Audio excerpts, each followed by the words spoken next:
مشاهدينا الكرام، يا أهلا وسهلا ومرحبا فيكم. لسه حاط النظارات أنا، خليني شيلهم كون ما تواخذونا. صاير معنا حساسية ربيع ومشان هيك حطينا النظارات طول النهار ونسيناهم أثناء التصوير. هذه يا سيدي بعد رحلة لجوء كتير طويلة، وبعد ما مرقنا من شي 1000 بلد وصلنا لأرض الأحلام جيرماني كما يروي البعض. هلا رح ينط لي حدا من جماعة أبو عبدو زافيرة تحت بالتعليقات ويقول لي إذا ما عجبتك ألمانيا روح قدم لجوء بالسعودية.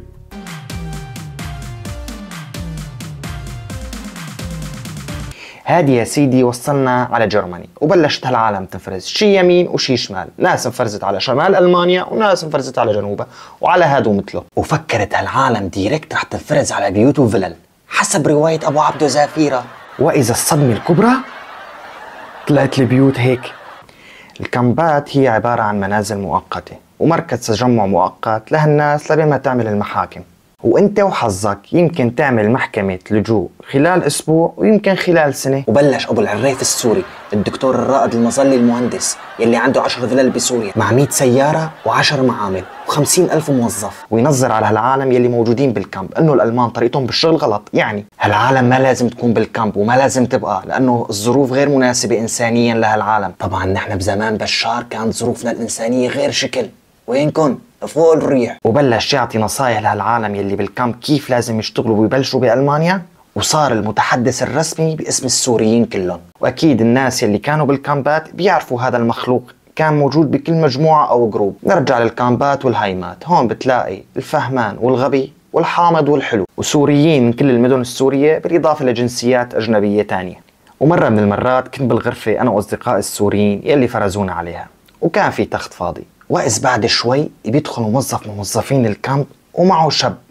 قمت أنا نطيت وحكيت ليش لا يجيبوا لنا أفغان لعنا على الغرفة؟ وإذ الشاب بنط وبيقول لي شبيك يا أخوي؟ أني منكم وفيكم، وأنا هون يا أرض انشقي وبلعيني. وبهالكامب وبحكم كثرة النفرات، لك قصدي هالناس كانت تصير مشاكل كتيرة، وشغالة 24 ساعة، ويمكن اشتغلت قد ما هزت فيفي عبده بمسارح مصر الحبيبة وسيارات البوليس رايحة جاية على هالكامب. وقبل ما نكمل الحلقة نتمنى منكم يا مشاهدين الأكارم يا أكابر جية إنكم تحطوا لنا لايك وشير وسبسكرايب لحتى نوصل أول شي مبدئيا ل 500 مشترك. ومرة من المرات الساعة 3 بالليل كنت نايم بأمان الله، وإذ هذا الشاب نفسه يلي كان معنا بالغرفة وفكرته أفغاني مسك هالتليفون وحطه على دانه وشغل هالسيكارة، وهيك بنفس نبرة الصوت الو سامح شلونك يا سامح، علومك يا سامح، سولفني خبرني. الله وكيلكم فزيت من أربعتي، لك مو بس أنا فزيت، الغرفة كلها والكامب كله. ورحنا لعنده وقلنا له لك يا حبيبي هيك ما بصير، العالم نايمة، إذن من طين وإذن من عجين، لك كله كوم وجماعة أبو عبدو زافيرة كوم. لك يروحوا على الموظفين يلي كانوا مسؤولين بالكامب ويسألوهم باللغة العربية وإيش صار بالرواتب. لك وين الرواتب؟ يا ستي تضربي انتي واللي بيقعد معك ايه وليه؟ انا حريص ماني بخيل. ايوه. والموظف واقف قدامهم مثل المسطول ما عم يفهم منهم لا كلمة ولا حتى حرف، وهيك حتى حدا يتحنن عليهم ويجي حدا يترجم له اللغة الإنجليزية. ويا ريت ما حدا ترجم لهم، لأنه الموظف تفاجأ من طرح السؤال أين راتب؟ طلع اسمه معونة يا جماعة أبو عبدو زافيرة، اسمه معونة. وبتعرفوا الألمان ما لهم منونين غير شوي، يعني بيحبوا يسموا الأسماء بمسمياتها، معونة راتب، معونة راتب راتب. وهيك اجت المحكمة، وبتدخل على هالمحكمة بكل احترام ومعزز ومكرم، وبلش الموظف يسألك أسئلة كأنك بدك تشتري ألمانيا كلها. Also jetzt wie heißen Sie؟ اسمي علي الأحمد. إيه علي الأحمد. Und woher kommen Sie Herr Ahmad؟ Al-Ahmad oder richtig sage ich gell؟ richtig؟ Al-Ahmad Al-Ahmad ja. من وين جاي يعني؟ من سوريا جاي. إيش بدي أساوي؟ جاي لعنكم أتفسح. جاي أساوي Aus welchem Stadt kommen Sie Herr Al-Ahmad؟ richtig gell؟ Ja hab ich geschafft richtig. إيش اسم مدينتي؟ حلب. إيه خيو حلب أم المحاشي والكباب. Und die Frage jetzt, warum sind Sie nach Deutschland gekommen? Was ist Ihr Grund? ليه جيت على ألمانيا؟ جاي أتفسح. إيش في حرب عنا بسوريا وعلي جيش وهذا وكله الزرافة قرر يطالعنا سياحة على ألمانيا. ليه جاي يعني؟ Ach so, dann leben Sie in Gefahr in Syrien, gell? Ja, schade. Schönes Land. يا لك ايه حياتي بخطر، والارهابيين والدواعش قتلونا.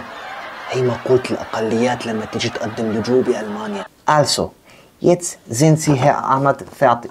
Al-Ahmad, Al-Ahmad, genau. Sind Sie fertig? Sie dürfen ruhig nach Hause gehen. Also, ja. Tschüss, schönen Tag noch. وبعد ما تخلص هالمقابلة تحس حمل وراحة عن صدرك، وهون بتبلش معاناتك. لك قصدي هون بتبلش تبني مستقبلك، وبيجي فرزك مع بعض من هالشباب يلي كانوا معك من الكامب وتنفرز على شي مدينة تانية. وأنا حظي إجا مع نفس الشاب اللي حكيت لكم قصته، يلي فكرته من أفغانستان مدري باكستان. وبيفرزوا هالعالم على بيوت، يعني بحيث إنه كل شخص أو شخصين بغرفة واحدة.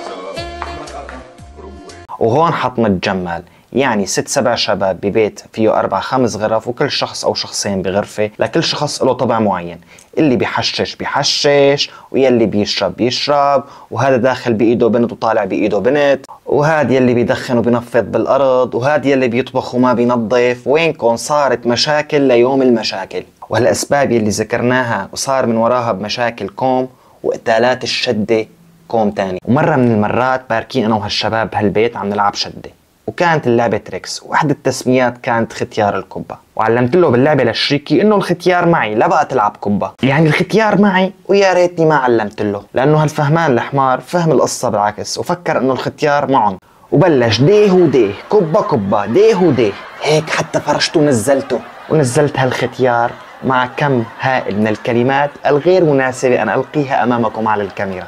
وبعد 9 دقائق و45 ثانية 10 سيارات شرطة، 3 سيارات إسعاف وسيارتين أطفاء. Runterkommen. Okay. Ich sag's dann halt. Verstehst du? Meine Heißweis. Warum diese schlagen vor mich? Boom, ich mache diese 2 Personen, diese schlagen. Warum? Okay. Kann ich Ihnen nicht. وانشمسنا شمسة بالحارة وبالشارع ما لها والي، وطلعت هالشرطة واقتحمت البيت اقتحام مع خوذ، وبتحس حالك عن جد عامل لك شي عملة، لك هي لعبة شدة لك خيو ايش في. ودخلوا، وبعد ما شافوا انه الاصوات ناتجة عن لعبة شدة نزلوا هالخوذ من على راسهم وبلشوا بربروا بالألماني، وبحكم انه نحن جداد وما بنفهم لغة ألمانية. 55 Jahre ich bin hier. Aber nichts Deutsch lernen. Hier rein, hier raus. بس اللي فهمناه انه وطوا صوتكم، في عالم نايمة بكرة عندها شغل، حسب ما ترجم لنا آنذاك المترجم المحلف تبع الشلة، انه يعني وطوا صوتكم شوي. وطلع هالمترجم بعد فترة كذاب وعلاك، ما بيعرف يحكي كلمتين على بعض، كلمة يمين وكلمة شمال، ونحن من جدبتنا صدقناه وحطيناه زعيم القوش. وهيك حتى اجى البوست الأصفر الموقر، وهذا قصته قصة وحكايته حكاية. هذا البريد الأصفر غالبا بيكون بوست الإقامة يلي اجى من المحكمة بعد ما قدمت طلب اللجوء وعملت المحكمة الأولى. ولما تيجي سيارة البريد ونشوف الموظف جاي على مدخل البناية وبإيده ظرف أصفر، تنطلق الأفراح والليالي الملاح، لأنه فعلا هذا البريد بريد السعادة كما يسمى، حسب ما كنا مفكرين. لك إيه أيام رجعتونا 10 سنين لورا وكأنها صايرة امبارح. وهيك بتكون عدت أبشع فترة بحياة أي سوري إجا على ألمانيا. وإذا حابين يكون في جزء ثالث من السلسلة يلي بلشناها، سلسلة السوريين في ألمانيا، بتمنى تكتبوا لنا تحت بالتعليقات. وهيك بنكون وصلنا لنهاية حلقتنا لليوم. نتمنى تكون الحلقة عجبتكم، وبنهاية الحلقة بنتمنى منكم يا أكابرجية يا مشاهدينا الكرام لايك وشير وسبسكرايب. بنشوفكم بحلقات تانية. سلام.